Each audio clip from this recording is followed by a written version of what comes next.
Hello and welcome my dear students on my YouTube channel Azam की chemistry. तो प्यारे बच्चों, आज के इस शॉर्ट लेक्चर में हम बात करेंगे मेंस की प्रॉब्लम है बेटा, इसी साल पूछी गई है।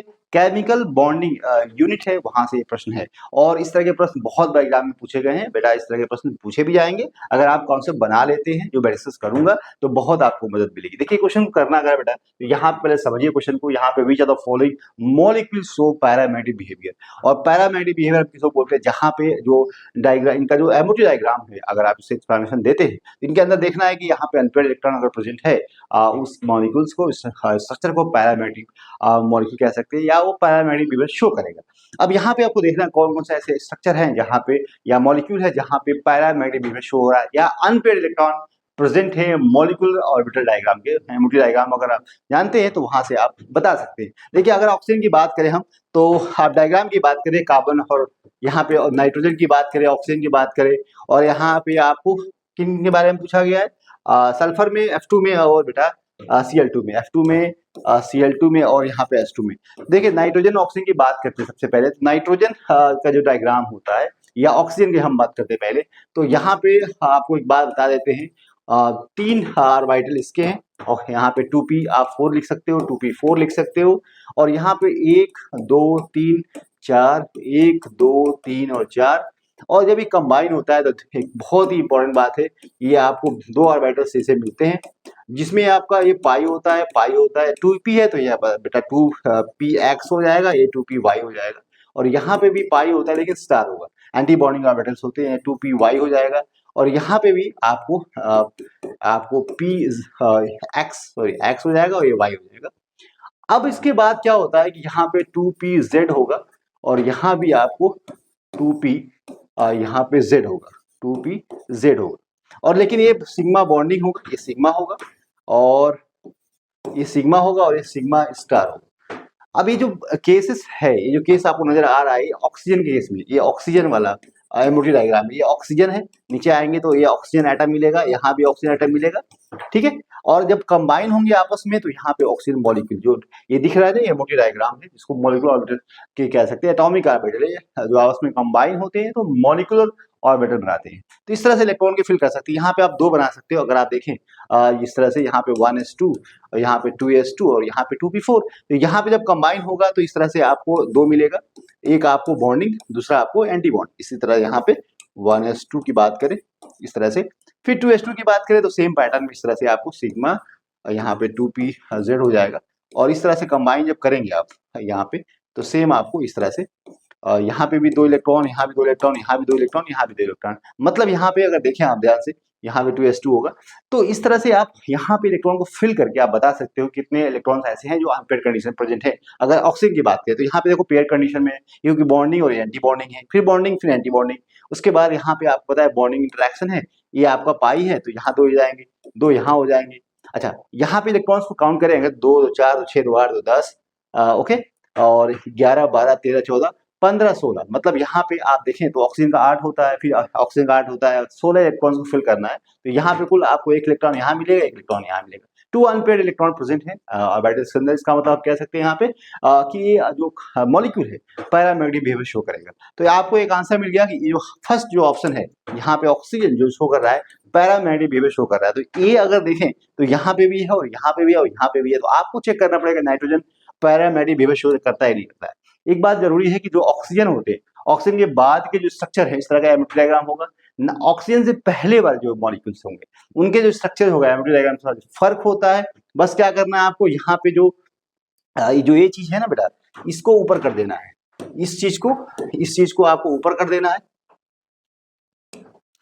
क्या करना है, इस चीज को ऊपर कर देना है, इस चीज को नीचे लेके आना है। अगर आप यहाँ पे अगर समझे तो देखिए क्या करना है बेटा, कि यहाँ पे आपको देखना है कि जो आपको तीन ऑर्बिटल्स हैं, जिसमें हम बोल सकते हैं इसको px बोल सकते हैं, py, इसकी जरूरत नहीं है। यहाँ पे 1 2 3, यहाँ भी 3 इलेक्ट्रॉन्स है, और आप पता है कंबाइन करेंगे तो इस तरह से आपको इसको देखिए, आप इसको नीचे लेके आइए, और यहाँ पे नीचे लेके आएंगे तो ये पाई हो जाएगा, ये भी पाई हो जाएगा, 2px और ये 2py, जो कि आपको, और दूसरा जो है इसको अगर ऊपर ले जाए 2pz को, तो यहाँ पे आप 2pz बोल सकते हैं, जो कि सिग्मा होता है, ये पाई होता है। अब क्या करना है बेटा, यहाँ पे पता है कि जो चीज है आपको, हाँ, सिग्मा स्टार आपको 2pz जो कि एंटी बॉन्डिंग है, और यहाँ पे इस तरह से आप बना रही है, और यहाँ पे आपको पाई है, पाई स्टार है, पाई स्टार इस वाले का, तो ये एंटी बॉन्डिंग ऑर्बिटल से ये बॉन्डिंग ऑर्बिटल, बस यही फर्क होता है। ये नाइट्रोजन केस में होता है या ऑक्सीजन केस में होता है। नाइट्रोजन से पहले वाले जो स्ट्रक्चर होते हैं, एमोटी डायग्राम होता है, कार्बन की बात करें, N2 की बात करें, यहाँ B2 की बात करें, तो ये स्ट्रक्चर होता है, इस तरह के एमोटी डायग्राम होंगे। बाकी ऑक्सीजन या ऑक्सीजन के बाद वाले जो मॉलिक्यूल्स होंगे, इस तरह के डायग्राम्स होते हैं। तो आप अगर देखें नाइट्रोजन केस में देखें, तो नाइट्रोजन में पता है कि नाइट्रोजन के 7 होते हैं, और यहाँ भी नाइट्रोजन का 7 होगा। जब आपस में कंबाइन होंगे तो यहाँ पे पता है 1s होगा पहले, और यहाँ भी 1s होगा, फिर 2s होगा, इसमें 2 इलेक्ट्रॉन्स होंगे। ओके, तो यहाँ भी 2s होगा। अब अगर ये कंबाइन होते हैं तो एक बॉन्डिंग और एक एंटी बॉन्डिंग, यहाँ भी एक बॉन्डिंग और एक यहाँ एंटी बॉन्डिंग, बनेंगे नहीं बनेंगे? बनेंगे। अब ये जो कंबाइन होगा तो इस तरह से चीजें होंगी। अब क्या हो सकता है बेटा, यहाँ पे अगर देखें तो अब यहाँ पे 2 इलेक्ट्रॉन्स हो जाएंगे, 2 इलेक्ट्रॉन यहाँ हो जाएंगे, 2 इलेक्ट्रॉन यहाँ, 2 इलेक्ट्रॉन यहाँ, तो इसमें 2 बॉन्डिंग, 2 एंटी बॉन्डिंग है, ये बॉन्डिंग वाले हो जाएंगे, और ये बेटा एंटी बॉन्डिंग, ये सिग्मा हो जाएगा, ये सिग्मा एंटी बॉन्डिंग, ये आपका बाई बॉन्डिंग है, और बाकी एंटी बॉन्डिंग। अब ये इलेक्ट्रॉन अगर भरे यहाँ पे, तो 2 यहाँ पे 7 7 14 इलेक्ट्रॉन फिल करना है इस डायग्राम के अंदर, तो 2 2 4 2 6 2 8, यहाँ पे 2 यहाँ भर सकते हैं, तो कितने हो जाएंगे, यहाँ पे 2 2 4 6 2, यहाँ पे 10 हो जाएगा, और 12, उसके बाद 13 14। अब यहाँ पे देखिए इलेक्ट्रॉन कहीं पे भी आपको अनपेयर्ड कंडीशन नजर नहीं आ रहा ऑर्बिटल के अंदर, जो एमोटेड ऑर्बिटल हैं वहां पे पेयर कंडीशन में, that means nitrogen have no any unpaired electron, या आप कह सकते हैं पैरामेडिक बिहेवियर शो नहीं कर सकता है due to absence of unpaired electron. तो ये आपको N2 जो है नो नहीं शो कर सकता। अब देखिए आपको बताया कि नाइट्रोजन या लाइक स्ट्रक्चर, या आप नाइट्रोजन से कम वाले हो या नाइट्रोजन तक नंबर वाले अगर इलेक्ट्रॉन्स प्रेजेंट है मॉलिक्यूल, वहां पे आप कह सकते हैं इस तरह का डायग्राम होगा। या नाइट्रोजन के बाद ऑक्सीजन या ऑक्सीजन लाइक स्पीसीज की बात करते हैं, ऑक्सीजन के पास जितने इलेक्ट्रॉन्स है उतने इलेक्ट्रॉन्स अगर भरने हो, इस तरह का स्ट्रक्चर पॉसिबल हो सकता है और बनेगा भी। तो यहाँ पे इन दोनों में फर्क है, नाइट्रोजन और ऑक्सीजन में एमओडी डायग्राम के अंदर, बाकी इसमें कोई खास बात नहीं, आपको देखना है आप बता सकते हो आसानी से। नेक्स्ट बात करें यहाँ पे, तो यहाँ पे पूछा गया है F2 के बारे में। तो F2 यहाँ पे देखें, तो F2 क्या है, फ्लोरीन है। फ्लोरीन ऑक्सीजन के बाद आता है ना, तो ऑक्सीजन यहाँ फ्लोरीन कितने, यहाँ पे आप कह सकते हो 9 9 18 होता है, और 18 इलेक्ट्रॉन्स अगर फिल करने हैं ऑक्सीजन केस में, तो यहाँ पता है कि जब आप 3 ऑर्बिटल्स हैं, ओके, 3 ऑर्बिटल है, कंबाइन होते हैं, तो क्या बनाते हैं ऑक्सीजन केस में।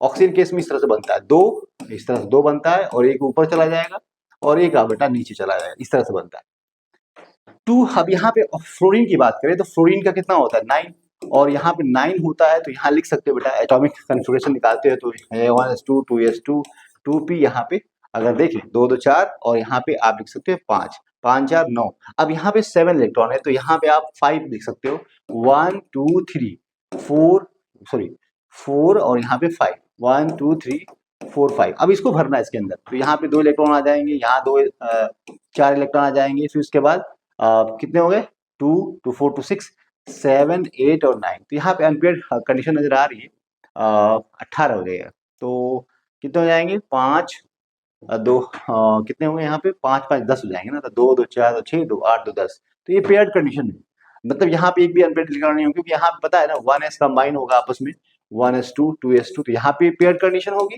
यहाँ भी पेयर्ड कंडीशन होगी, और 2s2 आपस में कंबाइन होंगे, तो यहाँ भी पेयर्ड कंडीशन हो जाएगी। तो यहाँ पे अनपेयर्ड तो यहाँ भी नहीं है, यहाँ भी पेयर्ड है, यहाँ भी पेयर्ड है, यहाँ भी पेयर्ड है, और हर जगह पेयर्ड है। तो इसमें आप देख सकते हैं कि F2 जो कि अनपेयर्ड इलेक्ट्रॉन नहीं है, ये डायमेटिक कंपाउंड है, स्ट्रक्चर है।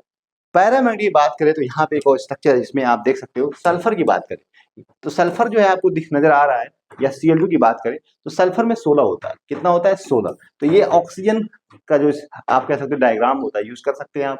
और यहाँ पे आपको पता है 3s2। अगर इसके इलेक्ट्रॉनिक कन्फिगरेशन से बात करें तो 1s2, यहाँ पे देखें सल्फर का अगर हम बात करें 2 8 और 6 होता है, और यहाँ पे आप देख सकते हो 3s2 और 3p, यहाँ पे 4 लिख सकते हो, ठीक है। अगर आप देखें यहाँ पे यूज करें, यहाँ पे एस की बात करें, सबसे पहले क्या लिखेंगे, एस लिखेंगे, ओके, आपस में कंबाइन होगा, एक बॉन्डिंग बनेगा, एक एंटी बॉन्डिंग बनेगा, ये 3s2 है, ये आपका 3s2 है, एक आप सल्फर है, ये आप सल्फर है, ये s2 है, ओके। और आपस में जब आप देखो, अब यहाँ पे 3p4 है, यहाँ पे आप कंबाइन करेंगे तो 3 ऑर्बिटल है जिसको हम 3p4 बोलेंगे, यहाँ भी 3 ऑर्बिटल है जिसको हम 3p4 बोलेंगे। यहाँ पे कितने इलेक्ट्रॉन, 1 2 3, 1 2 3 और यहाँ 1 4 1 4।